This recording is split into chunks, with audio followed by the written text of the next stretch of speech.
Although the front was now a continuous one, however, it did recede quite a long way west in its northern part. On 13th March, the enemy began another mass attack, this time with 8 rifle divisions and 2 independent armoured brigades up. While we were able to knock out 136 tanks in the first 3 days, a number of crises developed. The bitterness of the fighting may be judged from the fact that the regiments of 46th Division, which bore the main brunt of the assault on this occasion, had to beat off anything from 10 to 22 attacks between them during the same 3 days. On 18th March, 42 Corps had to report that it could no longer withstand any major attacks. As the newly constituted 22 Panzer Division had arrived behind this front in the meantime, having been allocated to 11th Army by OKH, we decided that the extreme tenseness of the situation justified our employing it on a counterattack. Our object was to regain the main fighting line we had originally held across the actual neck of the Parpach Isthmus, and thereby to cut off the 2 or 3 enemy divisions located in the northern salient. Together with a very small tactical staff, I had moved into a command post close behind the threatened Parpach front, in order to watch the preparations for the counterattack being handled by 42 Corps headquarters. The attack, which took place on 20th March and was to be supported on either flank by 46 and 170 infantry divisions, proved a failure. The new armoured division ran straight into a Soviet assembly area in the early morning mists. Obviously, we had been wrong to throw it into a major battle before putting it through its paces in exercises with its parent formation. While this attack, despite its being directed at a relatively limited objective, miscarried, the same division came fully up to expectations only a few weeks later, after completing its training under warlike conditions as part of a larger formation. But what else could we have done in the circumstances but risk committing it to battle? At least it had given the enemy a severe shock and checked his preparations for another big attack at just the critical moment. When the latter did materialize on 20th of March, it was beaten off by 42 Corps. This time the enemy had committed only 4 divisions, either because he had temporarily exhausted his other formations, or because he preferred to limit his objective now that tanks had been seen on our side for the first time. In the meantime, while 22 Panzer Division was out of the line for a rest and refit, the advance elements of 28 Light Division also arrived behind the front. We could now face any new enemy attack with equanimity. The new light divisions, unlike their predecessors, were no longer a compromise between an armoured and a motorised division, but were closer in structure and equipment to a mountain division. They were later renamed Pursuit Divisions. Author. It came, and this was the enemy's last effort to reconquer the Crimea, on 9th of April, launched by between 6 and 8 rifle divisions and supported by 160 tanks. By 11th of April it had been beaten off, with heavy losses to the enemy. With that, the enemy's offensive capacity in this part of the theatre was finally spent. The stout-hearted divisions, which had seen this defensive battle through to a successful conclusion despite the tremendous strains it imposed on them, were now able to relax, even though they could not be taken out of the line. Army headquarters, on the other hand, turned from an arduous winter of unprecedented trials and crisis to the next task it had to tackle, that of preparing its own offensive for the final expulsion of the Russians from the Crimea. Between the penultimate and last defensive battle in the Kerch Peninsula, Marshal Antonescu had come out to the Crimea and gone round with me on a tour of the Romanian divisions and the Sevastopol front. In his soldierly way, he made an excellent impression, and the senior Romanian officers seemed to go in mortal fear of him. I was particularly grateful for his promise of 2 more Romanian divisions, since apart from the 2 German divisions which had already arrived, 22 Panzer and 28 Light, OKH was unable to provide any further forces for the projected offensive. According to OKH directives, the final expulsion of the Soviets from the Crimea, including Sevastopol, was intended to preface the grand offensive which the Supreme Command planned to launch in the southern sector of the Eastern Front. 11th Army's first concern was obviously to destroy the enemy in the Kerch Peninsula. One reason for this was the impossibility of predicting how long an operation to clear Sevastopol would take. The most important one, however, was that the Kerch front, being the easiest to reinforce, continued to constitute the main threat to 11th Army. The enemy here could be given no time to recover from the losses of his abortive attacks. Sevastopol would have to be shelved until the Soviet forces in the Kerch Peninsula had been wiped out. The relative strengths of the Russian and German forces in the Crimea, however, gave no grounds for any great optimism regarding the outcome of these two big undertakings. The enemy had 3 armies in the Crimea under the command of a Crimean Front headquarters, which appeared to have been only recently formed and was probably located in Kerch. The Sevastopol fortress continued to be defended by the Coast Army, whose strength we had ascertained in February to be 7 rifle divisions, 1 rifle brigade, 2 naval brigades, and 1 dismounted cavalry division. During our Kerch offensive, all we would have available to contain these forces on the northern and eastern fronts of the fortress were 54 corps and the newly arrived 19 Romanian Division, which had been put there to free 50 German Division for Kerch. The only force left on the southern front of Sevastopol would be 72 Infantry Division. The Romanian Mountain Corps, with only 4 Mountain Brigade under command, had to defend the entire south coast of the Crimea against surprise attacks from the sea. Thus, 11th Army was having to strip the other fronts bare in order to attack at Kerch in the greatest possible strength.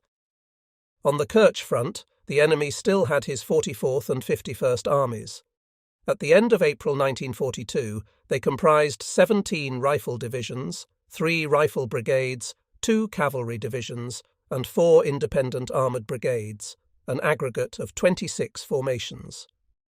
Against this formidable array, we were able to commit merely 5 German infantry divisions, inclusive of 50 division from Sevastopol, and 22 Panzer division. These were augmented by the newly arrived 7 Romanian corps, consisting of 19 Romanian division, 8 Romanian cavalry brigade, and 10 Romanian division, the last named having been moved over from the west coast. As the usefulness of these Romanian forces in an offensive role was limited, the numerical disparity in the forthcoming offensive, now being planned under the codename Bustard, was increased still further. It also had to be borne in mind that the attack through the Parpach Gap must be a purely frontal one in the initial stages, as the seas on either side excluded any possibility of outflanking. What was more, the enemy had echeloned his defences in considerable depth.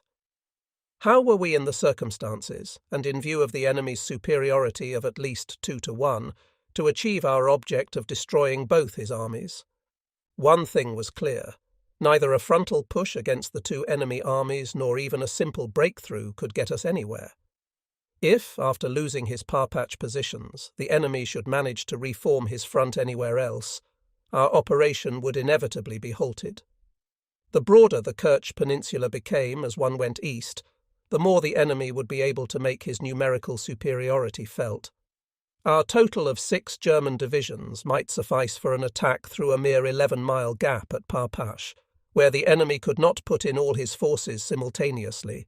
But how should we fare further east when it came to fighting on a 25-mile front?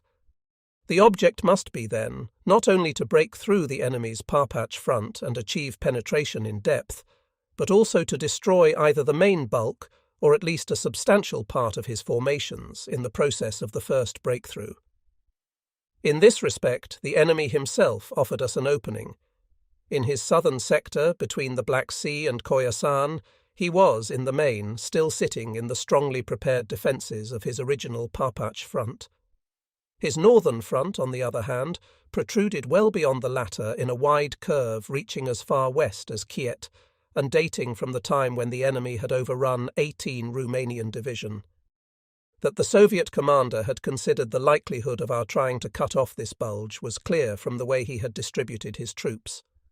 According to our intelligence reports, he had massed 2/3 of his forces, both in the line and in reserve, in or behind his northern sector. In the south, however, there were only 3 divisions in the line and 2 or 3 in reserve. quite likely the abortive attack by 22 Panzer Division earlier on, the aim of which had been to cut off the enemy front in the region west of Khoi Asan, was the reason for these dispositions. Such was the situation on which 11th Army based its assault plan for Operation Bustard. We intended to make our decisive thrust not immediately in the area where the front protruded west, but down in the southern sector, along the Black Sea coast. In other words, in the place where the enemy would be least expecting it. This task was to devolve on 30 corps, composed of 28 light, 132 and 50 infantry, and 22 panzer divisions. Although 170 Infantry Division would have to remain in the central sector in the initial phase in order to deceive the enemy, it too would subsequently follow through in the south. The plan was that 30 corps should break through the Parpach positions with 3 divisions up and exploit over the deep anti-tank ditch in an eastward direction to enable 22 Panzer Division to cross this obstacle. Once the latter had moved up, the corps would wheel north and drive into the flank and rear of the enemy forces concentrated in the northern sector. Then, in cooperation with 42 Corps and 7 Romanian Corps, it would finally surround the enemy on the north coast of the peninsula. The protection of 30 Corps' eastern flank against enemy attacks from the direction of Kirch was to be the responsibility of a mobile formation, Brigade Group Grodek, which was made up of German and Romanian motorized units. It was to discharge its task offensively by advancing rapidly towards Kirch, since this would also serve to forestall any attempt by enemy elements in the rear to take evasive action. In order to facilitate the difficult initial breakthrough at Parpach, 11th Army had made provisions for what was probably the first sea-borne assault boat operation of its kind. A battalion travelling by assault boats from Feodosia was to be dropped in the rear of the Parpach positions at first light. The decisive attack by the Corps was to be supported not only by strong artillery, but also by the whole of 8 air corps. 8 air corps, which also included strong anti-aircraft units, was by its structure the most powerful and hard-hitting Luftwaffe formation available for support of military operations. Its commanding general, Baron Verser Richthofen, was certainly the most outstanding Luftwaffe leader we had in World War II. He made immense demands on the units under his command, but always went up himself to supervise any important attack they made. Furthermore, one was constantly meeting him at the front, where he would visit the most forward units to weigh up the possibilities of giving air support to ground operations. We always got on extremely well together, both at 11th Army and later on at Southern Army Group. I remember Verser Richthofen's achievements and those of his Air Corps with the utmost admiration and gratitude. On the rest of the Parpach front, 42 Corps and 7 Romanian Corps had the task of simulating an attack in order to pin the enemy down. As soon as a breakthrough had been effected in the south, they were both to join in the main assault. The success of the operation depended on 2 things. The first was our ability to keep the enemy thinking that our decisive attack would come in the north until it was too late for him to back out of the trap or throw his reserves into the southern sector. The second was the speed with which 30 Corps, and in particular 22 Panzer Division, carried out the northward thrust. The first of these requirements was achieved by extensive deception tactics. Apart from wireless deception, these involved laying on a sham artillery preparation in the central and northern sectors and moving troops around in the same area. Apparently they were entirely successful, as the bulk of the enemy's reserves remained behind his northern wing until it was too late for them to move. Immediately before the offensive began, we lost our highly experienced Chief of Staff, General Wöhler, who had been such an invaluable support in the difficult days of the previous winter, and played a leading role in the preparation of Bustard. Both of us found it particularly hard to part, just as we had at last gained the initiative ourselves. However, Wöhler had been appointed Chief of Staff of Central Army Group, and I obviously could not put anything in the way of his advancement. Wöhler's successor was General Schulz, who was also to prove a sound counsellor and friend. He was an inestimable help to me in the most difficult phases of the 1943 winter campaign and throughout the time we were fighting to save 6th Army. Apart from being a man of great personal courage, he had nerves of steel and a special awareness of the privations and needs of the fighting troops, as well as a most equable nature. Already, as Chief of Staff of a corps, he had won the Knight's Cross in a most difficult situation. Later, as a corps commander in Southern Army Group, he was to prove a tower of strength. On 8th May, 11th Army moved off on Operation Bustard. 30 Corps was able to cross the anti-tank obstacle and penetrate the enemy's most forward positions, and the assault boat expedition, by virtue of the surprise it achieved, had rendered considerable assistance to our right wing in its advance along the coast. Nevertheless, it was no easy battle. The ground gained on the far side of the ditch was not sufficient for the armoured division to be moved over, and the subsequent attack by 42 Corps only progressed with difficulty. Nevertheless, we had already engaged 10 enemy divisions and shattered the enemy's southern wing, and there was no indication that his reserves had moved away from the northern wing. It was not possible to bring up and deploy 22 Panzer Division until 9th of May, and before swinging north it had to fight off a strong tank attack. Then rain set in and continued all night, making it well nigh impossible for the Luftwaffe's close support units to cooperate, or for the tanks to make any headway on the morning of 10th May. Though the weather cleared in the afternoon, the 24-hour time lag was liable to be our undoing in an operation so dependent on speed of movement. It was consoling to know that before the rain started, Brigade Group Grodek had been able to move swiftly east, a fact which subsequently enabled it to frustrate every enemy attempt to form a front further back. Evidently, the enemy had not anticipated such a bold drive into the depths of his communications zone. Unluckily, the valiant brigade commander, Colonel V's Grodek, was severely wounded in the course of the operation and died soon afterwards. From 11th May onwards, the operations proceeded without any serious hold-up. 22 Panzer Division got through to the coast in the north, bottling up some 8 enemy divisions as it went, and the army was able to give the order for the pursuit to start. The troops, Romanians included, strained every nerve to carry it through successfully, and by 16th May, Kerch had fallen to 170 Division and 213 Regiment. Even then, a great deal more heavy fighting was needed to mop up the enemy remnants which had trickled back to the east coast. Before the attack was launched, I had once again moved into a command post close behind the front, and now I was out all day long visiting divisional staffs and the front-line troops. For a soldier, there was something unforgettable about this tempestuous chase. All the roads were littered with enemy vehicles, tanks and guns, and one kept passing long processions of prisoners. The view from a hill near Kerch, where I had a rendezvous with General Verser Richthofen, was quite breathtaking.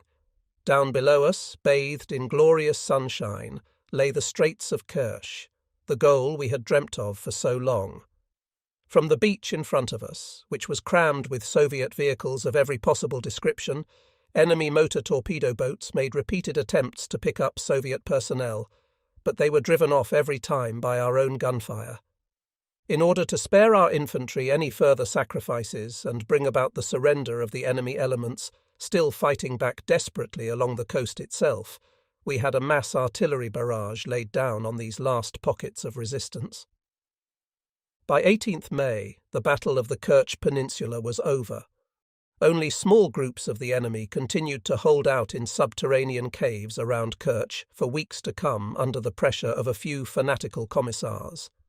According to the returns sent in, some 170,000 prisoners, 1,133 guns and 258 tanks had fallen into our hands. 5 German infantry divisions and 1 armoured, together with 2 Romanian infantry divisions and 1 cavalry brigade, had annihilated 2 whole Soviet armies of 26 formations. Only negligible elements of the enemy had escaped across the Straits of Kerch to the Taman Peninsula. A true battle of annihilation had been fought to a victorious finish. 11th Army still faced the hardest task of all, the conquest of Sevastopol. I had already apprised Hitler of our intentions regarding the assault on the fortress during a visit to his headquarters in mid-April.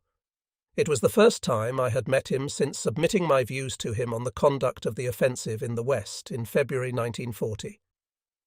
Even at this second meeting, I had the impression that he was not only extremely well informed on every detail of the battles fought to date, but also thoroughly appreciated the operational arguments expounded to him.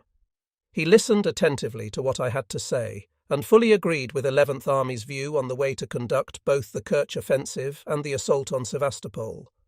He made not the least effort to interfere in our plans, or, as was so often the case later on, to ramble off into endless recitations of production figures.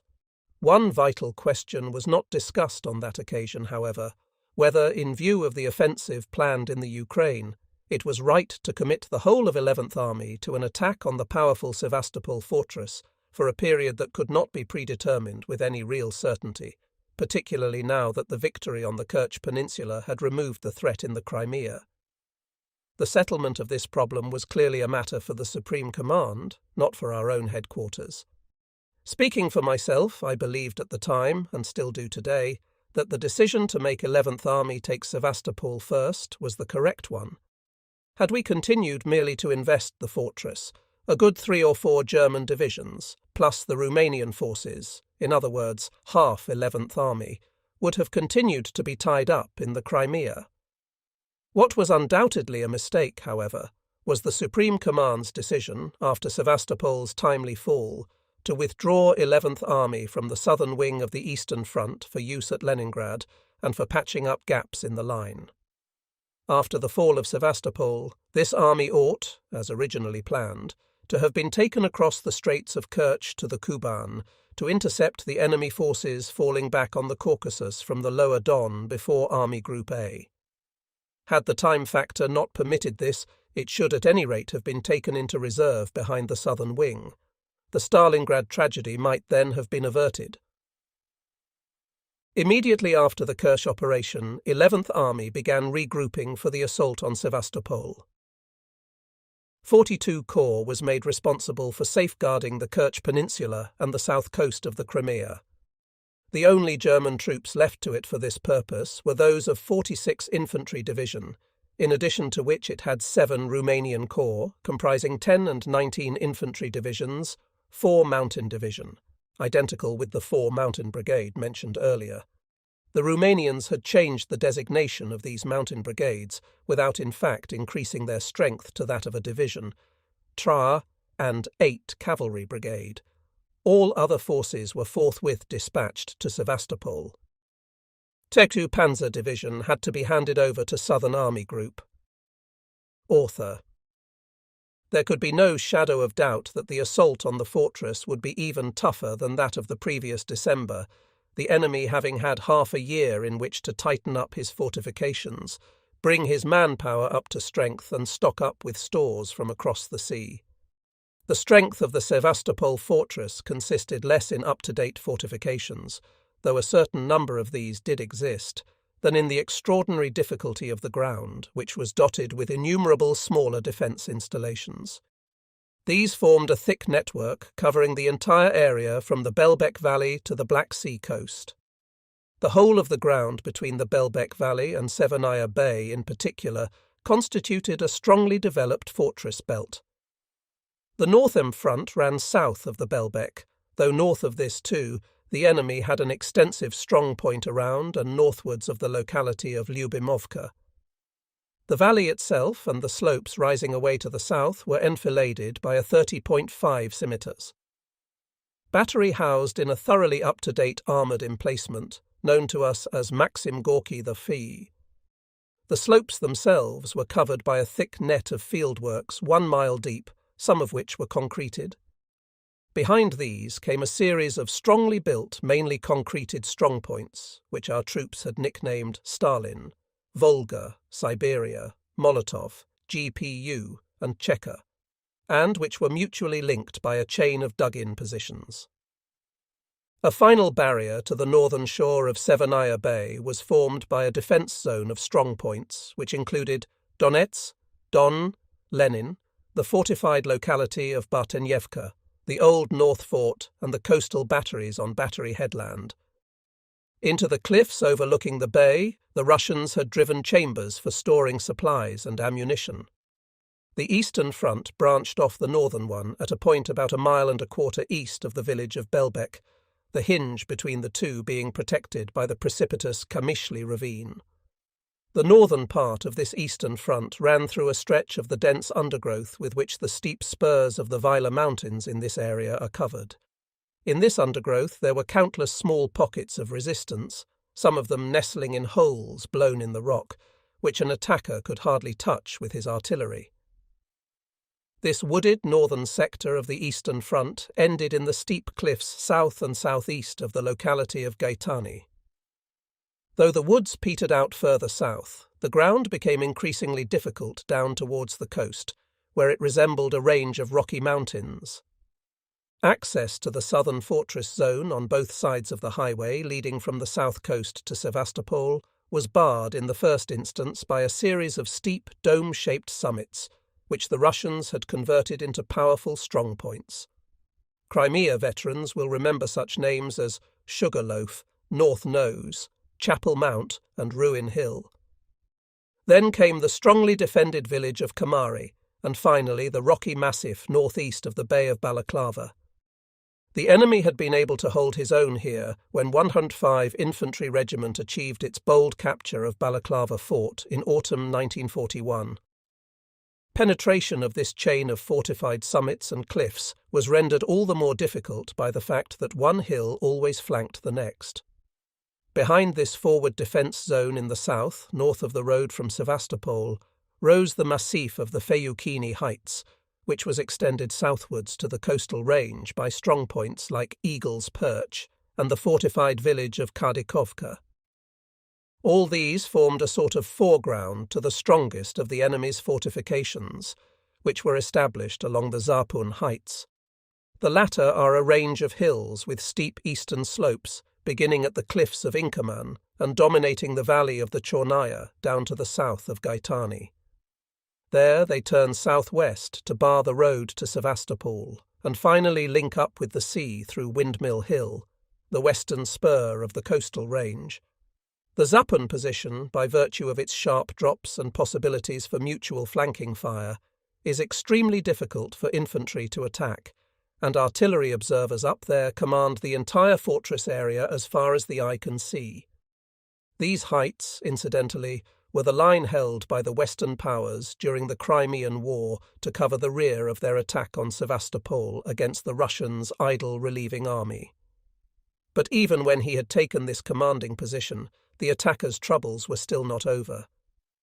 Ranged along the coast were the coastal batteries, including Maxim Gorky II in its armoured emplacement. There was also a wide semicircle of continuous defences round the city itself, beginning at Inkerman on Severnaya Bay and rejoining the latter by Streletskaya Bay. It was composed of an anti-tank ditch, a barbed wire obstacle and numerous pillboxes, and included the British Crimean War Cemetery southeast of Sevastopol, which the Russians had converted into a strong battery emplacement.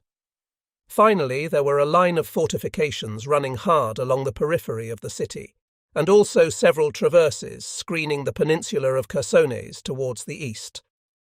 The Russians have always been known for their skill in laying out and camouflaging field defences, and at Sevastopol they had the added advantage of holding a stretch of country which offered them excellent opportunities for flanking fire.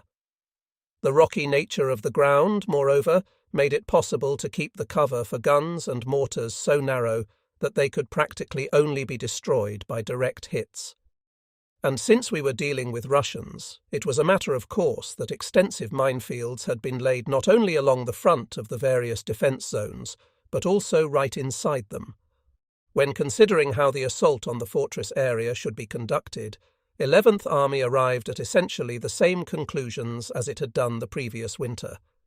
We could not entertain any idea of using the central portion of the siege front for a decisive operation, because artillery and air support, our two main trumps, could never become entirely effective in the wooded area there, and our losses would be far too great. We thus had no choice but to attack once again from the north and northeast and in the south of the eastern sector. This time, too, at least to begin with, The main punch was to be delivered in the north, for although the enemy fortifications were undoubtedly stronger and more numerous in the northern area of the fortress above Severnaya Bay than in its southern part, the going there was far easier. Above all, the artillery and Luftwaffe could be used to infinitely greater effect in the north than in the hilly country of the southern sector.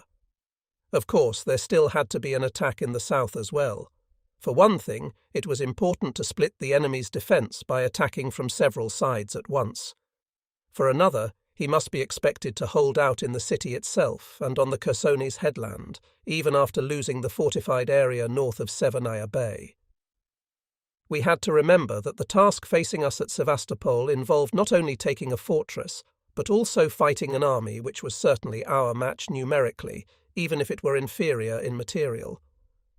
According to the data available to 11th Army, the order of battle of the troops in the fortress at that time was as follows: HQ Coast Army, General Petrov, 2, 25, 95, 172, 345, 386 and 388 Rifle Divisions, 40 Dismounted Cavalry Division, and 7, 8 and 79 Marine Brigades. The badly battered Coast Army divisions, which had escaped into the fortress earlier on, were now believed to be fully up to strength again.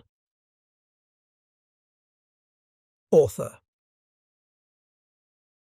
The factor that had primarily guided our assault tactics in the winter, the need to gain command of the harbour at the earliest possible date, was no less important, however.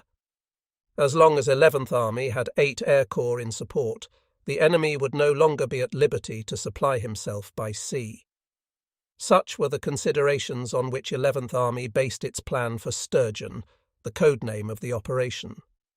We intended to attack on the northern front and the southern part of the eastern front, while keeping the enemy pinned down in the central sector from Mackenzia to Verkchogun. In the north, the first objectives were the northern shore of Severnaya Bay and the heights around Gaetani.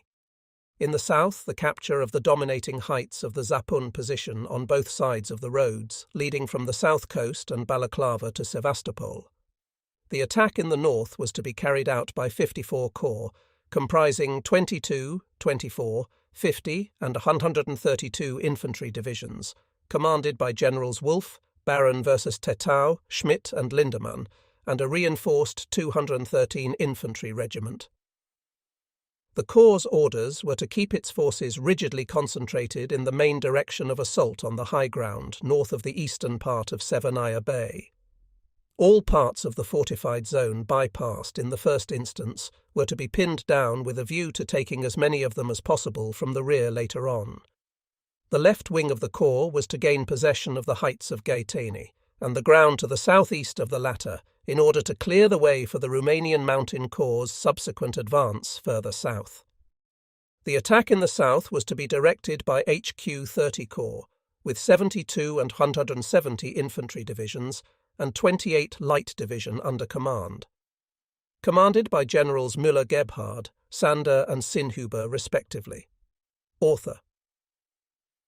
Its first job was to gain the starting line and artillery observation posts for the advance towards the Zapun Heights. To achieve this, it had to capture the enemy's foremost defence zone, based on the strong points of North Nose, Chapel Mount, Ruin Hill, Cammery and High Cliff south of Cammery, and to eliminate flanking fire from the rocky heights east of Balaclava in the south. To solve this problem, 72 Infantry Division was to advance along both sides of the highway to Sevastopol, while 28 Light Division, in accordance with its specialised role, had to capture the most northerly summits of the range of mountains east of Balaclava Bay. 170 Division was kept in reserve for the time being. Because of the peculiarly rugged terrain in this sector, the tasks in question could only be solved by carefully prepared local attacks. Sandwiched between the two big assault groups, the Romanian Mountain Corps was initially responsible for pinning down the enemy on its own front. In particular, 18 Romanian Division was to carry out local attacks and an artillery bombardment to protect 54 Corps' left wing against enemy flanking action from the south. Further south, one Romanian Mountain Division was to support 30 Corps' northern wing by capturing the Sugarloaf. In making its artillery preparations for the attack, 11th Army dispensed with the intensive barrage so popular with our opponents. In view of the peculiar nature of the ground and the endless number of enemy positions, this could not be expected to have any decisive effect, nor should we have enough ammunition available. Instead, the preparations would start 5 days before the infantry assault, beginning with an air attack and all-out artillery strafe against supply lines and points where enemy reserves were known to be concentrated. In the 5 days that followed, our gunners were to beat down the enemy artillery by steady observed fire and soften up positions in the enemy's foremost defence zone. Throughout this period, 8 Air Corps would be making continual attacks on the city, harbour, supply installations and airfields. And now, a word about our artillery strength. 11th Army had naturally called in every gun within reach for the attack, and OKH had made available the heaviest pieces available. In all, 54 Corps, Artillery Commander General Zukertort, had at its disposal 56 heavy and medium batteries, 41 light and 18 mortar batteries, in addition to 2 battalions of assault guns. This made a total of 121 batteries, supported by 2 observation battalions. The heavy siege artillery included batteries of cannon up to a caliber of 19 cm, as well as independent howitzer and heavy howitzer batteries with calibers of 30.5, 35, and 42 cm. Furthermore, there were 2 special 60 cm guns and the celebrated 80 cm Big Dora. This monster had originally been designed for bombarding the most formidable section of the Maginot Line, but had not been finished in time. It was a miracle of technical achievement. The barrel must have been 90 feet long, and the carriage as high as a 2-story house. 60 trains had been required to bring it into position along a railway specially laid for the purpose. 2 anti-aircraft regiments had to be constantly in attendance. Undoubtedly, the effectiveness of the cannon bore no real relation to all the effort and expense that had gone into making it. Nevertheless, one of its shells did destroy a big enemy ammunition dump buried 90 feet deep in the natural rock on the northern shore of Severnaya Bay. 30 Corps' artillery was commanded by General Martinek, a particularly outstanding gunner officer who had previously held the same rank in the Austrian army. Unfortunately, he was later killed in the east as a corps commander. Altogether, the corps had 25 heavy and medium, 25 light, and 6 mortar batteries, as well as 1 assault gun and 2 observation battalions. Also assigned to it was 300 Panzer Regiment, whose tanks were remote-controlled and carried high explosive charges. The Romanian Mountain Corps had 12 medium and 22 light batteries with which to perform its holding task. A welcome addition to the assault artillery as a whole was provided by General Verse Richthofen, commander of 8 Air Corps, who turned over a number of his anti-aircraft regiments for use in a ground role. At no other time on the German side in World War II can artillery ever have been more formidably massed, particularly as regards the high calibers used, than for the attack on Sevastopol. Yet how trifling this seems when compared with the masses of guns later considered indispensable by the Russians for a breakthrough in open country. At Sevastopol, the attacker had 208 batteries, excluding anti-aircraft, at his disposal over a 22-mile front. This meant an average of less than 10 batteries to every mile of front, though the ratio was obviously higher in the actual assault sectors. The Soviet offensives of 1945 were based on a ratio of 400 guns to every mile of assault front. A few days before the attack, I paid a brief visit to the south coast to take a closer look at 30 Corps' own preparations. Our command post down there was a charming little Moorish-style palace, perched on a steep cliff overhanging the Black Sea coast, and formerly the property of a Grand Duke. On the last day of my stay, I made a reconnaissance trip in our only naval vessel, an Italian E-boat, along the coast to a point off Balaclava. My object was to ascertain how much of the coastal road, up which the whole of the Corps' reinforcements and supplies must pass, was visible from the sea and liable to come under observed bombardment from that quarter. In the event, presumably out of respect for our Luftwaffe, the Soviet Black Sea Fleet ventured no such action. On the way back, a calamity occurred just outside Yalta. Without any warning, a hail of machine gun bullets and cannon shells began pumping into us from the sky. We were being strafed by 2 Soviet fighters which had swooped out of the sun, their sound having been drowned by the roar of our own powerful engines. In a matter of seconds, 7 of the 16 persons on board were dead or wounded, and the heat from the flames threatened to detonate the torpedoes slung alongside. The behaviour of the captain, a young Italian sub-lieutenant, was beyond all praise, and he showed immense presence of mind in the steps he took to save us and his ship. Disregarding the danger of mines, Peppo, my ADC, dived into the water and swam to the nearby shore, where, still stark naked, he stopped a passing truck. With this, he dashed into Yalta and got the help of a Croatian motorboat to tow us into harbour. It was a dismal journey. 1 Italian petty officer was dead and 3 sailors wounded. Captain V. Weddell, the port commandant of Yalta, had also been killed. But at my feet, severely wounded in the thigh, lay the truest comrade of all, my driver, Fritz Nagel. The Italian sub-lieutenant tore off his own shirt to use it as a makeshift bandage, but it was almost impossible to staunch the flow of blood from the artery. Fritz Nagel came from Karlsruhe and had been my driver since 1938. We had seen and lived through so very much together, and he had already been wounded at my side once before during our time with 56 Panzer Corps. Throughout the years he had been a devoted comrade, and in time had become a real friend to me. He had fine, frank brown eyes, and not a trace of servility in his make-up. Sportsmanlike and thoroughly decent by nature, he was a keen, cheerful soldier who had won the hearts of comrades and superiors alike. As soon as we touched land, I took him straight to the field hospital. An operation was attempted, but he had already lost too much blood, and the same night his young light went out.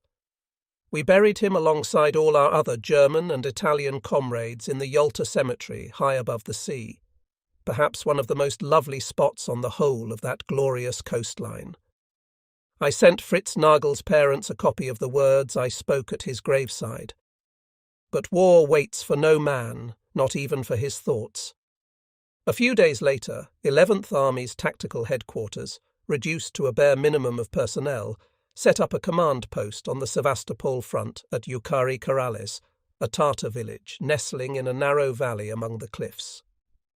The Russians must have known that a command staff with its own signals section had moved in there, for every evening their duty pilot flew over in an old Rata, known to the troops as a sewing machine, to drop a stick of bombs, fortunately, without ever doing the slightest damage. On a cliff top above the village, in the Cherkess-Kerman mountains, where the Goths had once built their stronghold, we had established an observation post, and on the evening of 6th of June we went up to watch the infantry assault go in along the entire front next morning.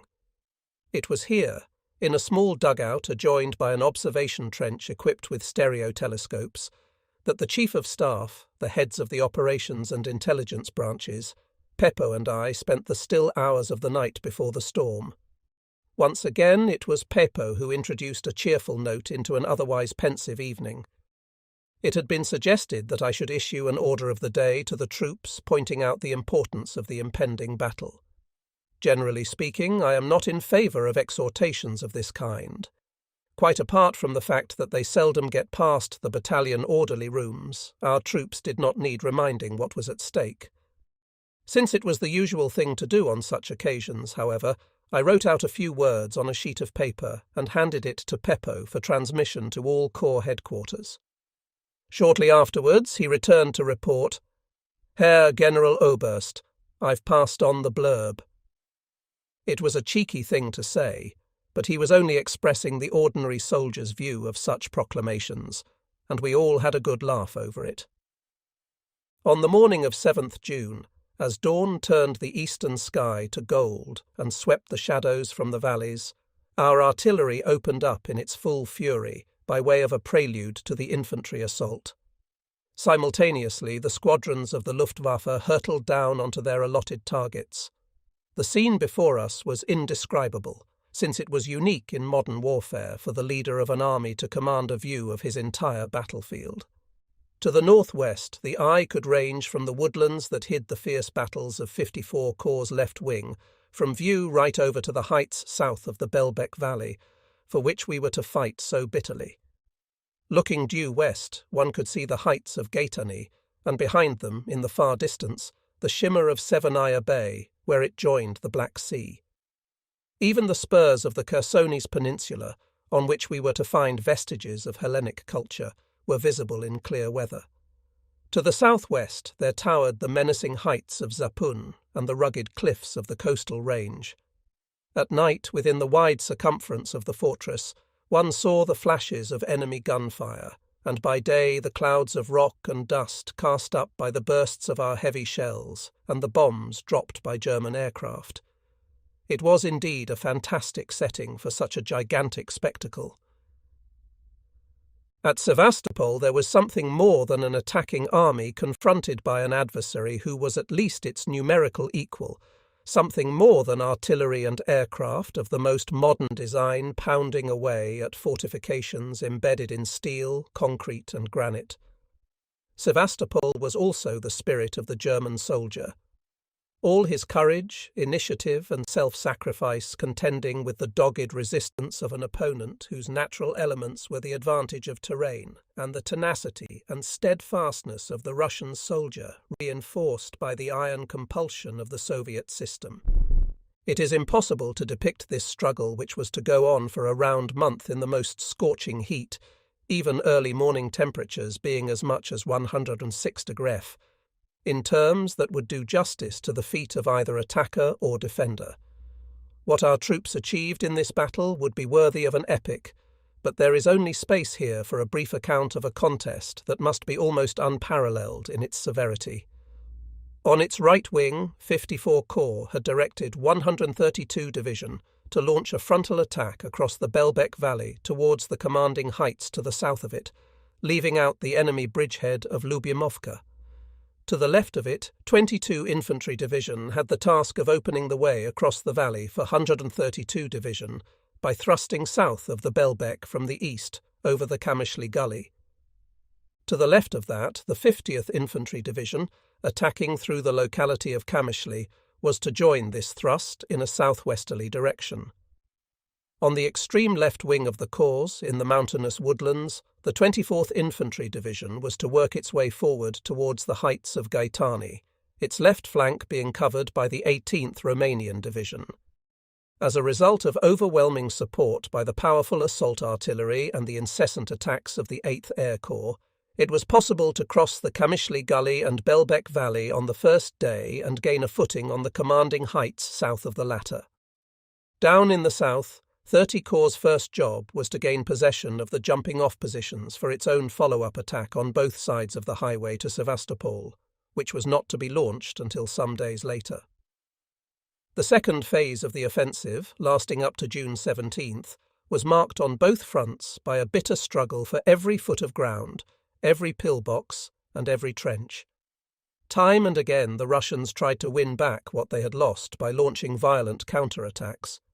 In their big strong points, and in the smaller pillboxes too, they often fought till the last man and the last round. While the main burden of these battles was borne by the infantry and engineers, the advanced observation posts of our artillery still deserve special mention, since it was chiefly they who had to direct the fire which made it possible to take individual strong points and pillboxes. They, together with the assault guns, were the infantry's best helpmates. On June 13th, the valiant 16th Infantry Regiment of 22nd Division, led by Colonel Choltitz, succeeded in taking Fort Stalin, before which its attack had come to a standstill the previous winter. The spirit of our infantry was typified by one wounded man of this regiment, who, pointing to his smashed arm and bandaged head, was heard to cry, "I can take this lot now we've got the Stalin." By June 17th, it had been possible, though at the cost of heavy losses, to drive a deep wedge into the fortified zone in the north. The positions of the second defence line, Cheka, GPU, Siberia, and Volga, were in our hands. By the same date, 30 Corps was likewise able to drive a wedge into the advanced defence zones in front of the Zapun positions. In the course of heavy fighting, the fortified strongpoints of North Nose, Chapel Mount and Ruin Hill fell to 72 Division, while 170 Division took Cammery.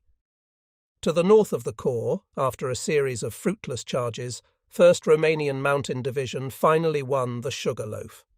28 Light Division, on the other hand, was advancing only very slowly over the rugged cliffs of the coastal range, Rose Hill and Vermilion Bay and Two, since the only mode of action to adopt in that maze of clefts and chasms was to leapfrog raiding parties from one point to the next, a process which entailed considerable losses. Despite the price we had paid for these successes, however, the outcome of the offensive seemed to be very much in the balance for the next few days. The endurance of our own troops was visibly running out. In the case of 54 Corps, it was found necessary to take 132 Division temporarily out of the line in order to exchange its sorely tried regiments for those of 46 Division in the Kerch Peninsula. Its place was taken by 24 Division, which had to be released from the left wing of the Corps for this purpose. At the very same time, 11th Army found itself under pressure from OKH to release 8 Air Corps for the Ukraine offensive unless any prospect could be offered of Sevastopol's early fall. We, for our own part, insisted that the attack must at all costs go on until final success was achieved, which in turn depended on the continued presence of 8 Air Corps. In the end, our view prevailed.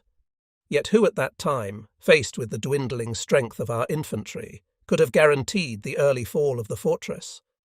Realizing that the strength of our own troops might give out prematurely, 11th Army asked to be supplied with 3 extra infantry regiments, a request which OKH duly approved. They were at least to arrive in time for the final phase of the struggle. In the existing situation, it was found expedient in the case of both assaulting corps to take advantage of an attacker's ability to switch the direction or main effort of his assault as he pleases, and thereby to take the enemy by surprise. 54. Corps turned west, committing 213 Infantry Regiment and 24 Division to battle as it did so. 213 Regiment, led by Colonel Hitzfeld, took the armour-plated battery Maxim Gorky Defiant, one of whose guns had already been put out of action by a direct hit from a siege battery. The other was demolished by our engineers, who had succeeded in getting onto the top of it. However, the garrison of the fort, which went several stories deep, did not surrender until our engineers had blown their way in through the turrets at ground level. In the course of one attempted breakout, the commissar in command was killed, whereupon his men surrendered with the name of Christ trembling on their lips. After that, 24th Division was able, by June 21st, to clear the rest of the northern sector along the west coast, as far as the fortifications guarding the entrance to Severnaya Bay. In the case of 30 Corps, too, a surprise alteration in the focal point of the attack brought about an important success by June 17th. The Corps resolved to halt the advance across the northern chain of the coastal range east of Balaclava, and to concentrate its forces on and immediately south of the main road for a surprise thrust. There was only artillery to counteract any flank action from the direction of the coastal range. 72 Division duly succeeded in overrunning the enemy's positions south of the road, and its reconnaissance battalion, led by Major Bark, boldly exploited this initial gain by pushing straight through the floundering enemy as far as Eagle's Perch in front of the Zapun line. In the early morning of 18th of June, the battalion managed to take the strongly defended Eagle position and to remain in possession there until the division could move reinforcements up. This having been achieved, it was possible to extend our penetration of the enemy defence system northwards. In the subsequent and third phase, success was again achieved by sudden shifts in the focal point of the attack, particularly on the part of the artillery. In the north, this meant the full attainment of the first objective, Severnaya Bay, and in the south possession of our jumping-off positions for the assault on the Zapun line. In the northern sector, the whole fire of the artillery was concentrated to permit 24 Division to take the peninsular forts dominating the entrance to Severnaya Bay. The most formidable of these was the antiquated but still powerful strongpoint known as North Fort. 22 Division gained control along its whole front of the cliffs overlooking Severnaya Bay. There was extremely hard fighting for the railway tunnel on the boundary between 22 and 50 divisions, out of which the enemy launched a strong counterattack with a brigade that had recently arrived by cruiser. The tunnel was finally captured by shelling its entrance. Not only hundreds of troops came out, but an even greater number of civilians, including women and children. Particular difficulty was experienced in winkling the enemy out of his last hideouts on the northern shore of the bay, where deep galleries for storing supplies and ammunition had been driven into the sheer wall of rock. These had been equipped for defence by the addition of steel doors. Since the occupants, under pressure from their commissars, showed no sign of surrendering, we had to try to blow the doors open. As our engineers approached the first of them, there was an explosion inside the casemate, and a large slab of cliff came tumbling down, burying not only the enemy within, but also our own squad of engineers. The commissar in command had blown the casemate and its occupants sky high. In the end, a second lieutenant from an assault battery, who had brought up his gun along the coastal road regardless of enemy shelling from the southern shore, managed to force the other casemates to open up after he had fired on their embrasures at point-blank range. Crowds of completely worn-out soldiers and civilians emerged, their commissars having committed suicide. Thirdly, 50 Division, which had some hard fighting to do in the thicket-covered country of its own sector, was able to reach the eastern end of Severnaya Bay and gain possession of the heights of Gaetani dominating the mouth of the Chornaya Valley. To the left of it, the right wing of the Romanian Mountain Corps was fighting its way forward through wooded country over the hills southeast of Gaetani. General Lascar, who later went into captivity at Stalingrad, was the life and soul of this advance. 30 Corps too made gains by sudden changes in the direction of its attack. Taking advantage of the capture of Eagle's Perch by 72 Division, it swung 170 Division round from the south to attack the Fedyukini Massif. The enemy, whose eyes were turned east and who was probably already expecting an attack on the Zapun Heights themselves, was taken completely by surprise, and it was possible to take the Massif relatively quickly. This secured a firm base for the decisive assault on the Zapun line. During the same few days, some progress was also made by the left wing of the Romanian Mountain Corps, 1 Mountain Division. 11th Army thus found itself in possession of almost the whole outer belt of the fortress by the morning of 26th June. The enemy had been thrown back into the inner fortified zone, whose northern front was formed by the precipitous rock face of Severnaya Bay's southern shore, and whose eastern front ran from the heights of Inkerman along the Zapun range to the cliffs around Balaclava. 11th Army now had to decide how to break open this inner ring of fortifications. It was taken for granted that the enemy in Sevastopol would continue to resist as bitterly as before, particularly as none of the statements issued by his immediate superiors, Crimean Front Headquarters, encouraged any hope of an evacuation. On the other hand, the fact had to be faced that though the enemy's reserves might be largely expended, the offensive capacity of the German regiments was also virtually at an end. In recent weeks, I had spent all my mornings and afternoons visiting corps staffs, artillery commanders, divisions, regiments, battalions, and gunner observation posts. I was only too well aware of the state of our units. The regiments had dwindled away to a few hundred men each, and I remember one company being pulled out of the line with a strength of 1 officer and 8 men.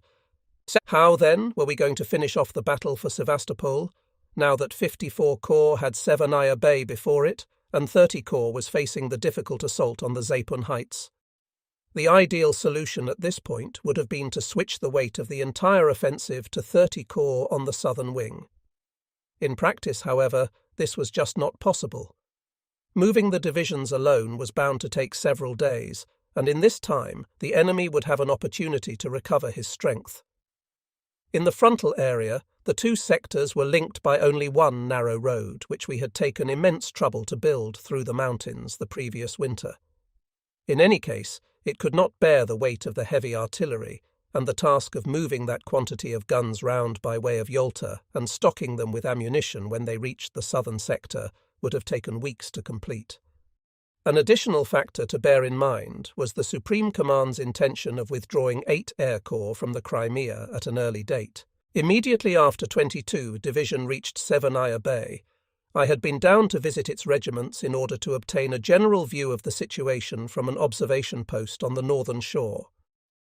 Before me lay a stretch of water between half a mile and 1,000 yards wide, where whole fleets had once lain at anchor. On the far side, to the right, was the city of Sevastopol, and straight ahead a wall of cliff honeycombed with enemy positions.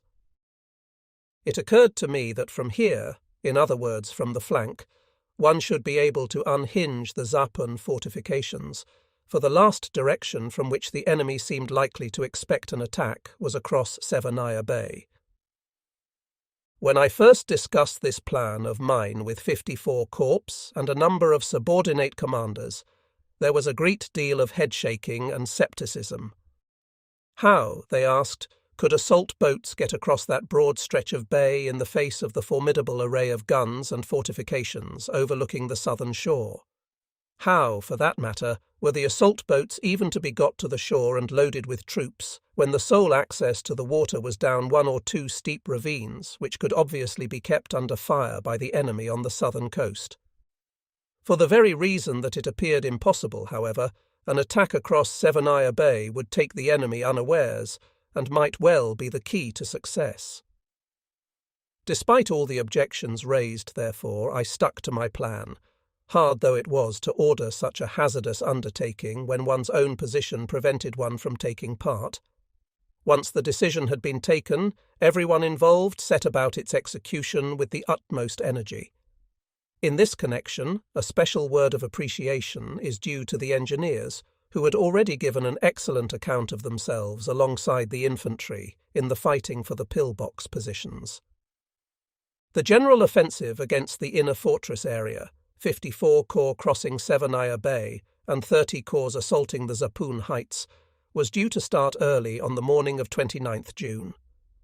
Already on 28th June 50th, Division had succeeded in crossing the lower course of the Chornaya and taken the Inkerman. This was the scene of a tragedy that shows with what fanaticism the Bolsheviks fought. High above the Inkerman towered a sheer wall of cliff extending far away to the south. Inside it were enormous chambers which had served as cellarage for the Crimean champagne factories. Alongside the large stocks of wine, the Bolsheviks had dumped ammunition, but now they were also using the chambers to accommodate thousands of wounded and refugees. Just as our troops were entering the Inkerman, the whole cliff behind it shuddered under the impact of a tremendous detonation, and the Kofut wall of rock fell in over a length of some 900 yards, burying thousands of people beneath it. Though the act of a few fanatical commissars, it was a measure of the contempt for human life which had become a principle of this Asiatic power. During those midnight hours of 28th or 29th June in which the preparations for the crossing of Severnaya Bay were being made, a tremendous tension gripped everyone connected with the operation. In order to blanket all noise from the northern shore, 8 Air Corps kept up an incessant air raid on the city. The whole of the artillery stood by to begin a murderous bombardment of the cliff tops on the southern shore the very moment any fire from there showed that the enemy had perceived what we were about. But everything remained quiet on the other side, and the difficult job of launching and loading the assault boats went off without a hitch.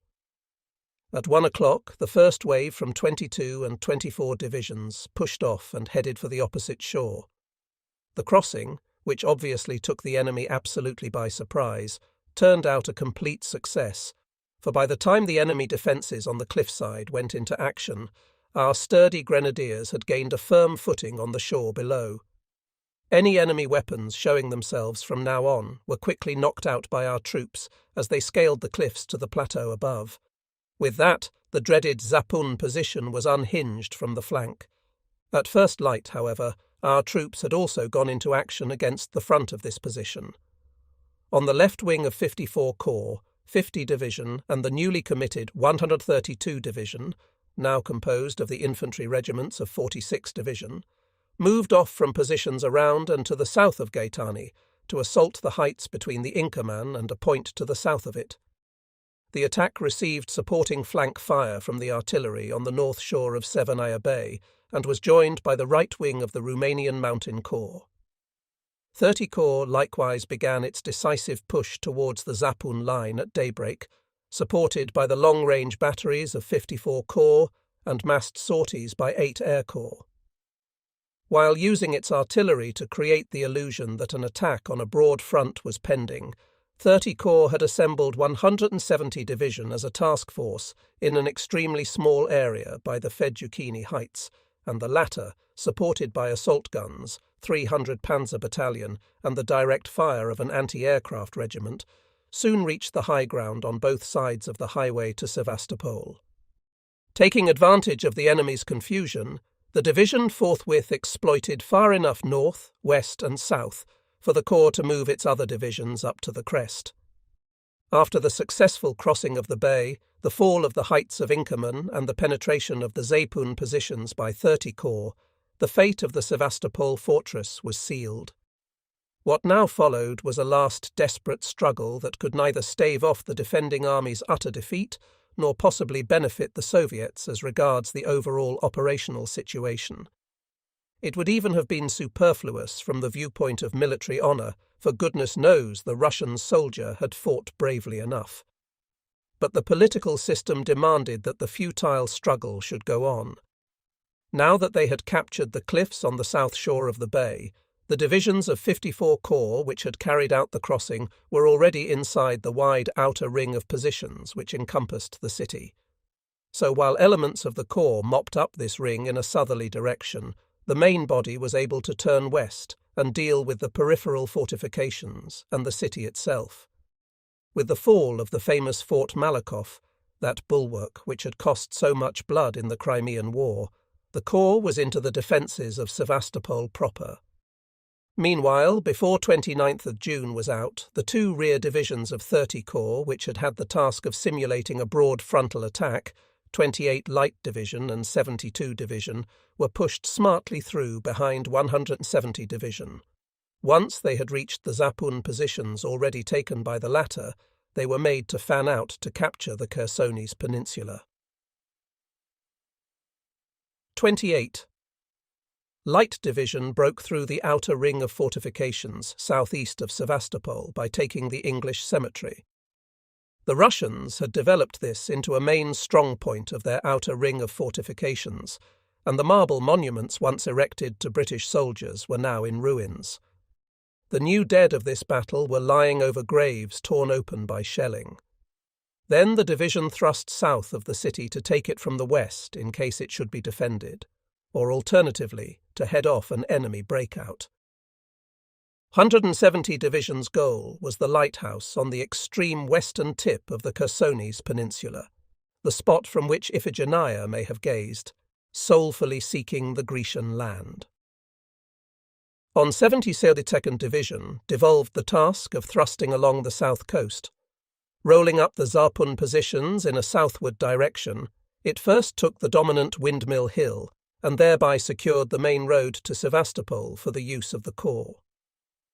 It was followed by 4 Romanian Mountain Division, which set about flushing the defence system round Balaclava from the rear, taking 10,000 prisoners in the process. After our experience of Soviet methods to date, we were bound to assume that the enemy would make a last stand behind Sevastopol's perimeter defences, and finally in the city itself. An order from Stalin had been repeatedly wirelessed to the defenders to hold out to the last man and the last round, and we knew that every member of the civil population capable of bearing arms had been mustered. Our headquarters would have been neglectful of its duty to the soldiers of 11th Army had it failed to take account of this possibility. A battle within the city would cause more heavy losses to the attacker.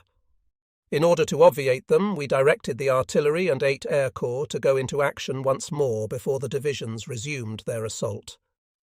The enemy was to be shown that he could not expect to extract a further toll of blood from us in house-to-house fighting.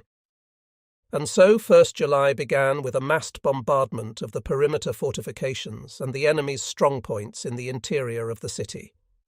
Before long, our reconnaissance aircraft reported that no further serious resistance need be anticipated. The shelling was stopped and the divisions moved in. It seemed probable that the enemy had pulled the bulk of his forces out to the west the previous night. But the struggle was still not over. Although the Soviet Coast Army had given up the city, it had only done so in order to offer further resistance from behind the defences which sealed off the Chersonese peninsula, either in pursuance of Stalin's backs-to-the-wall order, or else in the hope of still getting part of the army evacuated by Red Fleet vessels at night from the deep inlets west of Sevastopol. As it turned out, only very few of the top commanders and commissars were fetched away by motor torpedo boat, one of them being the army commander, General Petrov.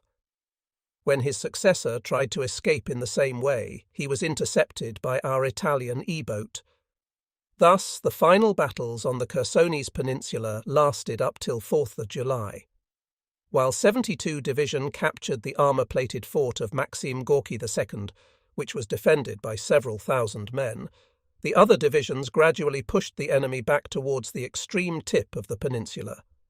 The Russians made repeated attempts to break through to the east by night, presumably in the hope of joining up with the partisans in the Yaila Mountains. Whole masses of them rushed at our lines, their arms linked to prevent anyone from hanging back. At their head, urging them on, there were often women and girls of the communist youth, themselves bearing arms. Inevitably, the losses which sallies of this kind entailed were extraordinarily high. In the end, the remnants of the coast army sought refuge in big caverns on the shore of the Chersonese peninsula, where they waited in vain to be evacuated. When they surrendered on 4th of July, 30,000 men emerged from this small tip of land alone. In all, the number of prisoners taken in the fortress was over 90,000, and the enemy's losses in killed amounted to many times our own. The amount of booty captured was so vast that it could not immediately be calculated. A naturally strong fortress, reinforced and consolidated in every conceivable way and defended by a whole army, had fallen. The army was annihilated and the entire Crimea now in German hands. At just the right time from the operational point of view, 11th Army had become free for use in the big German offensive on the southern wing of the Eastern Front. I had spent the evening of 1st July with my immediate staff in our command post, a little Tatar dwelling in Yukari Corrales. The Soviet duty pilot, whose habit it had been to drop a few bombs in our valley around sundown, had not shown up. Our thoughts went back to the battles of recent months and the comrades who were no longer with us. And then, over the radio, came a triumphal fanfare heralding the special communiqué on the fall of Sevastopol. Shortly afterwards the following message came over the teleprinter. To the Commander-in-Chief of the Crimean Army, Colonel General V. Manstein, in grateful appreciation of your exceptionally meritorious services in the victorious battles of the Crimea, culminating in the annihilation of the enemy at Kerch and the conquest of the mighty fortress of Sevastopol, I hereby promote you Field Marshal. By your promotion and the creation of a commemorative shield to be worn by all ranks who took part in the Crimean campaign, I pay tribute before the whole German people to the heroic achievements of the troops fighting under your command. Divisions of 11th Army were recovering from the hardships of the recent fighting, and I was on leave in Romania. The various formation staffs were to work out plans for a crossing of the Straits of Kerch, preparatory to the army's joining in the big offensive, which had meanwhile been launched on the German southern wing. Throughout my leave I was kept posted on the preparations by the visits of my Chief of Operations, Colonel Buser. Unfortunately, all this planning proved quite fruitless. Hitler, as usual, was chasing after too many objectives at once, overrating the initial successes of the offensive. He gave up his original intention of including 11th Army in the operations. Upon returning to the Crimea on August 12th, I was disturbed to find a new directive from the Supreme Command awaiting me. The plan to take the army across the straits had been dropped and replaced by an operation involving only HQ 42 Corps, 46 Division, and certain Romanian forces. 11th Army itself was earmarked for the capture of Leningrad, for which the artillery used in the assault on Sevastopol was already en route. Unfortunately, 3 further divisions were detached from us. 50 Division was to remain in the Crimea. 22 Division, now converted back into an airborne division, was sent to Crete, where, though one of our best formations, it was to lie more or less idle for the rest of the war. Finally, when we were already on the move, 72 Division was diverted to Central Army Group to deal with a local crisis there. Thus, all that ultimately remained of 11th Army's original order of battle were HQs 54 and 30 Corps, 24, 132 and 170 infantry divisions and 28 light division. Irrespective of what the Supreme Command's motives may have been, this dismemberment of an army in which the same corps and divisions had worked together for so long was deplorable. Mutual acquaintanceship and the trust that comes from fighting hard battles together are factors of the utmost importance in war and should never be disregarded. But there was another aspect of even greater relevance. Could there be any justification for taking 11th Army away from the southern wing of the Eastern Front now that it was free in the Crimea and employing it on a task which was palpably less important, the conquest of Leningrad? On the German side, after all, the decisive results in that summer of 1942 were being sought in the south of the front. This was a task for which we could never be too strong, particularly as it was obvious even now that the duality of Hitler's objective, Stalingrad and the Caucasus, would split the offensive in 2 directions, and that the further east it went, the longer the northern flank of the spearhead must become. Subsequent events showed how much better it would have been to keep 11th Army on the southern wing, irrespective of whether it had been moved forward over the Straits of Kerch to stop the enemy from falling back on the Caucasus, or had initially followed up the attacking army groups as an operational reserve. When I broke my flight north to call at Hitler's headquarters and talk over my new commitments, I discussed this problem in detail with the Chief of the General Staff, Colonel General Halder. Halder made it quite clear that he completely disagreed with Hitler's proposal to try to take Leningrad in addition to conducting an offensive in the south, but said that Hitler had insisted on this and refused to relinquish the idea. However, when I asked if he thought it practicable to dispense entirely with 11th Army in the south, he told me that he did. I myself remained sceptical without, of course, being able to refute the Chief of Staff's opinion in advance. On the same occasion, I was appalled to find how bad relations were between Hitler and his Chief of Staff. One of the points brought up at the daily conference was the local crisis which had developed in Central Army Group's sector in consequence of a limited Soviet offensive there. The same crisis, in fact, that had necessitated the detachment of our own 72 Division. When Hitler took this as an occasion for indulging in a tirade against the men fighting on the spot, Halder emphatically contradicted him, pointing out that the strength of the troops had long been overtaxed, and that the high loss of officers and NCOs in particular had been bound to have repercussions. Though couched in thoroughly objective language, Halder's strictures provoked an outburst of fury from Hitler. He questioned, in the most tactless terms, Halder's right to differ with him, declaring that as a frontline infantryman of World War I, he was an infinitely better judge of the matter than Halder, who had never been in this position. The whole scene was so undignified that I pointedly left the map table and remained away till Hitler calmed down and asked me to return. Afterwards, I felt compelled to mention the incident to the head of the personnel office, General Schmundt, who was also Hitler's chief military assistant. I told him it was quite impossible for the Commander-in-Chief and the Chief of Staff of the Army to be on terms like this, and that either Hitler must listen to his Chief of Staff and show him at least the respect that was his due, or Halder must take the only course remaining open to him. Unfortunately, nothing of the sort occurred until the break came 6 weeks later with Halder's dismissal.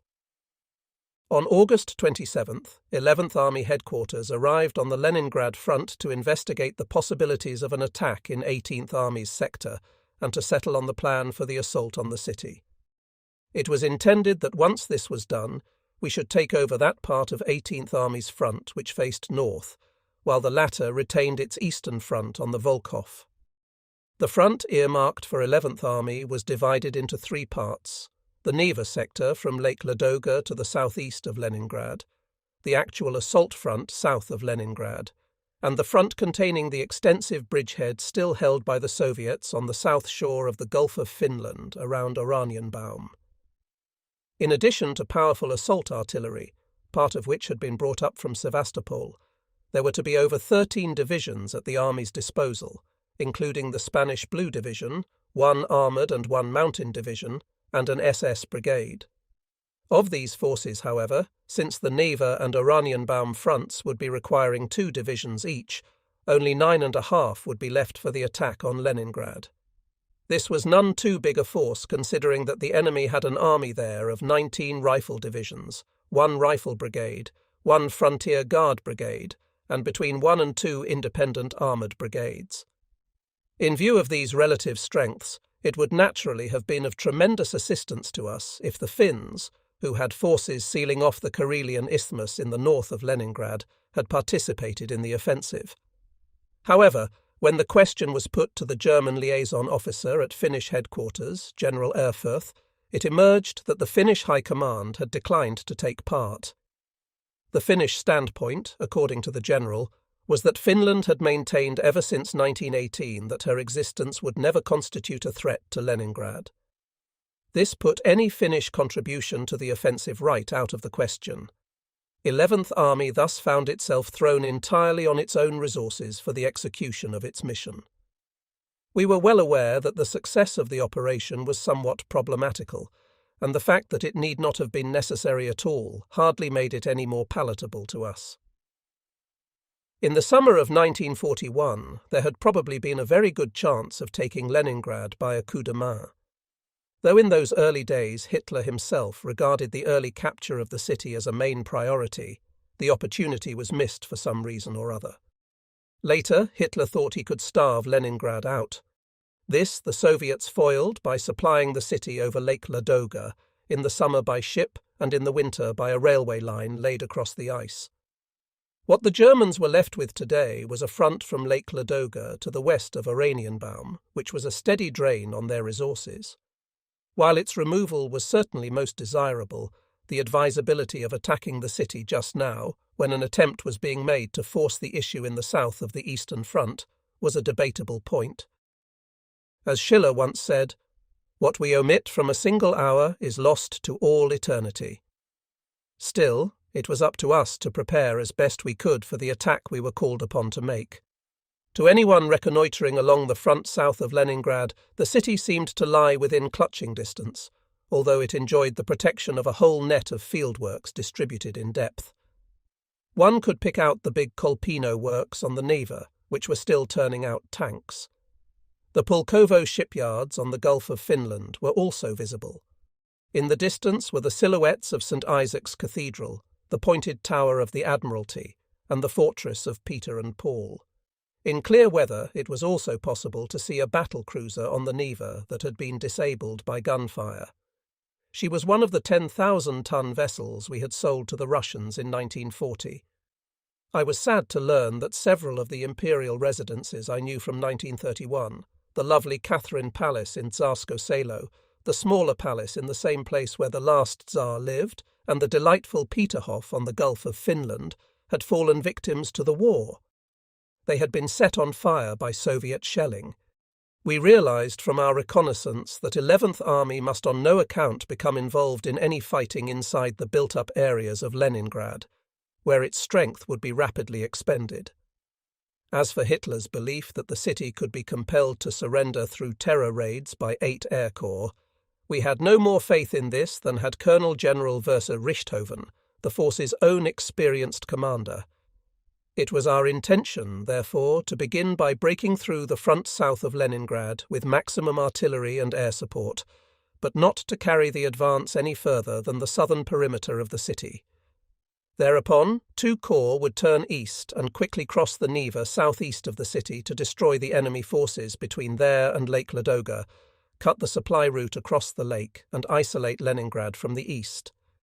Thereafter, it should be possible to bring about the rapid fall of the city, like Warsaw before it, without any heavy house-to-house fighting. Unfortunately, Schiller's dictum was soon to prove only too true. Quite naturally, the enemy had not failed to notice the German build-up in the Leningrad sector, and as early as 27th August he launched an attack against 11th Army's eastern front, forcing us to engage 170 Division just after its arrival.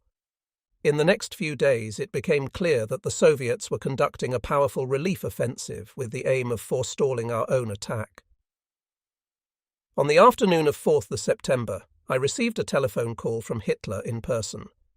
He told me it was essential that I intervene on the Volkhov front to prevent a disaster there. I was to assume command myself and restore the situation by offensive action. That very day, the enemy had effected a deep breakthrough over a wide stretch of 18th Army's slender front south of Lake Ladoga. Obviously, it was somewhat embarrassing for us to relieve 18th Army of command in its own sector just when a serious crisis had developed there. The headquarters staff had, quite understandably, been none too pleased to see us entrusted with so much as the attack on Leningrad.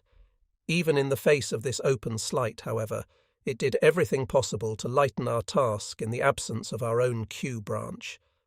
Instead of the projected attack on Leningrad, a battle now developed south of Lake Ladoga.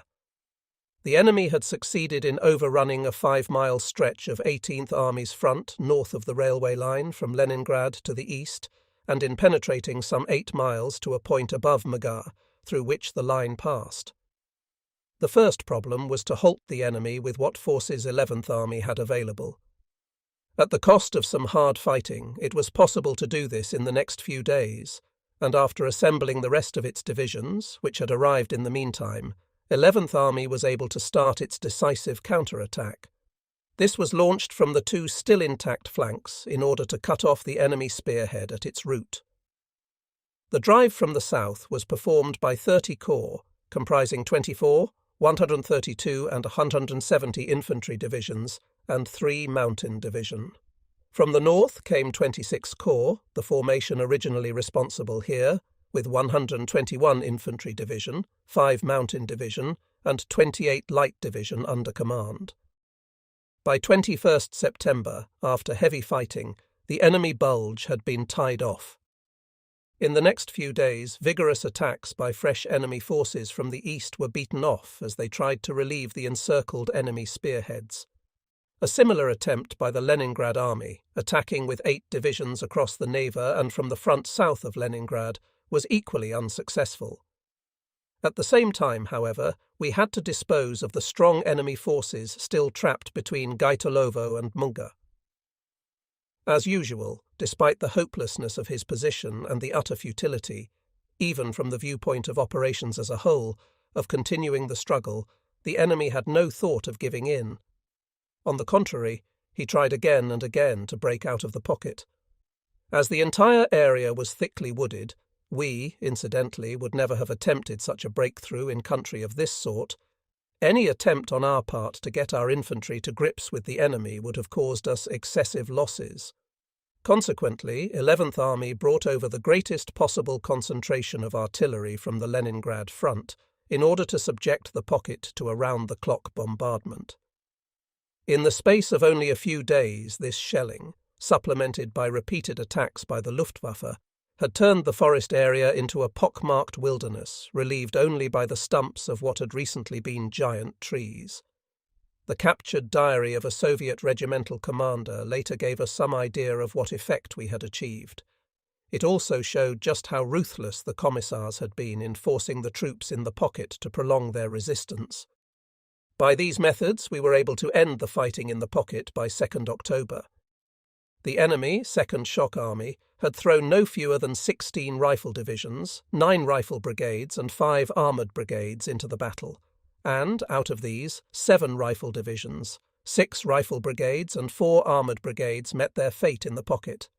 The remainder suffered extremely heavy losses in their fruitless attempts to batter a way through to the beleaguered force. 12,000 prisoners were taken, and over 300 guns, 500 mortars and 244 tanks were either captured or destroyed.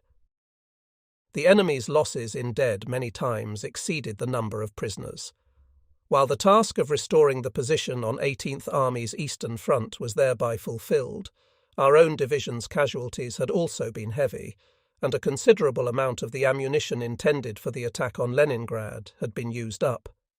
In view of this, there could be no question of immediately going over to the offensive. Nonetheless, Hitler was at first unwilling to give up the idea of taking Leningrad, although he was not prepared to set more limited objectives. This, of course, would still not have achieved our object, which was to iron out the position on the Leningrad front once and for all, and 11th Army duly insisted that it could not undertake an operation against the city without an adequate rest and refit, let alone with insufficient forces. While these discussions dragged on and one plan superseded another, October passed by. It was more than frustrating to be stuck up here in the north when our offensive in the south of the front appeared to be petering out in the Caucasus and at the gates of Stalingrad. Not surprisingly, my ADC, Lieutenant Specht, once again felt the dissatisfaction which inevitably besets a young officer on a higher formation staff when there is nothing vital to occupy him. Peppo began tugging at the bit, and I, knowing how he felt, could not bring myself to deny him his wish. I sent him off to 170 Division, which was in action on the Neva, and in whose ranks he had already fought for a time in the Crimea. The poor lad crashed in a Fieseler Storch while on his way to join his regiment, and we buried him on 25th of October. His death was a sad blow to everyone, most of all to myself. Never again should we hear his clear voice and gay laugh. How I would miss this young comrade who had filled our many hours together with his merriment and been my companion on so many strenuous and dangerous trips, never once losing his brightness, self-confidence or drive. After my good comrade Nagel, he was the second of my immediate associates to be snatched away from us by the war in the East. Just before Specht's burial, I had to fly to the Supreme Headquarters to receive my Field Marshal's baton. What a thrill it would have given him to have gone with me.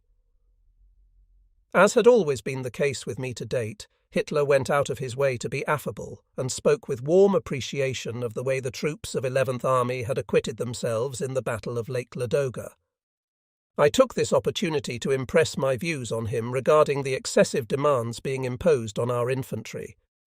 With such high losses as we were bound to have in the East when fighting an enemy as tough as the Russians, it was vitally important that the infantry regiments should always be brought back up to strength with the minimum possible delay. But when replacements never arrived on time, and none had ever done so since the Russian campaign began, the infantry had to go into action far below their proper strength, with the inevitable result that the fighting troops became more and more worn down as time went on. Now, we were aware that the Luftwaffe, on instructions from Hitler, was in the process of setting up 22 so-called Luftwaffe field divisions, for which it was able to spare 170,000 men. There was nothing surprising in this. Goering had always done things on an extravagant scale in his own domain, not only where funds and installations were concerned, but also in regard to manpower. In the same vein, the Luftwaffe had been established to take on operational commitments for which, as had since turned out, it was unable to find sufficient numbers either of air crews or machines. This is not the place to inquire why things should have been allowed to come to such a pass. The essential fact was that the Luftwaffe had some 170,000 men to spare, and could have spared them long ago, the dream of a strategic air war having ended, for all practical purposes, with the Battle of Britain. These 170,000 men were now to be concentrated in the Luftwaffe's own private units to fight a war on the ground. Considering what a wide choice had been open to the Luftwaffe in making its selections for these divisions, they were doubtless composed of first-class soldiers. Had they been drafted to army divisions as replacements in autumn 1941 to maintain the latter at their full fighting strength, the German army might well have been saved most of the emergencies of the winter of 1941-42. But to form these excellent troops into divisions within the framework of the Luftwaffe was sheer lunacy. Where were they to get the necessary close combat training and practice in working with other formations? Where were they to get the battle experience so vital in the East?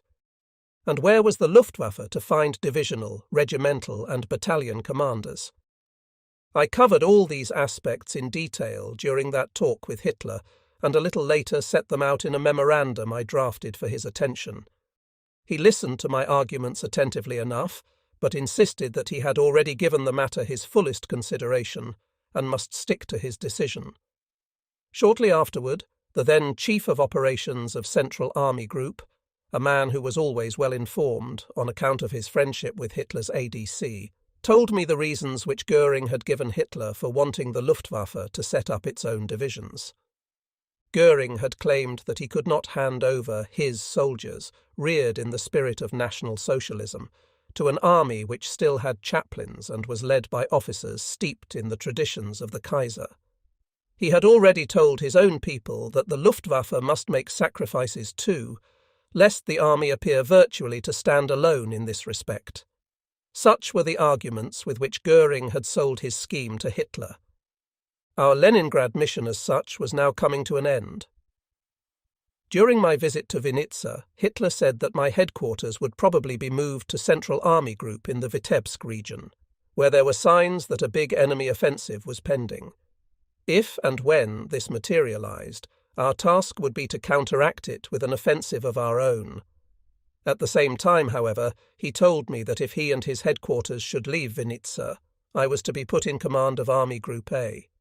After removing Field Marshal List from this appointment without valid reason, following a difference of opinion with him, Hitler had been commanding the Army Group himself as a sort of sideline, a quite impossible arrangement in the long run. More surprising still was what he had to say on this occasion in connection with my eventual appointment as Commander-in-Chief of the Army Group. Next year, he told me, he was thinking of driving through the Caucasus to the Near East with a motorized army group. It was a measure of how unrealistically he still assessed the overall military situation and its strategic possibilities. My last few days on the Leningrad front were marked by the hardest blow that could have befallen my dear wife, myself, and our children in the last war: the death of our eldest son, Gero. He fell for our beloved Germany on 29th October, as a second lieutenant in the 51 Panzer Grenadier Regiment of my old 18 Division. I trust, as one under whose command so many thousands of youngsters gave their lives for Germany, that I may be forgiven for mentioning this purely personal loss here. The sacrifice of our son's life was certainly no different from that made by countless other young Germans and their fathers and mothers, but it will be appreciated that there must be a place in these memoirs of mine for the son who gave his life for our fatherland.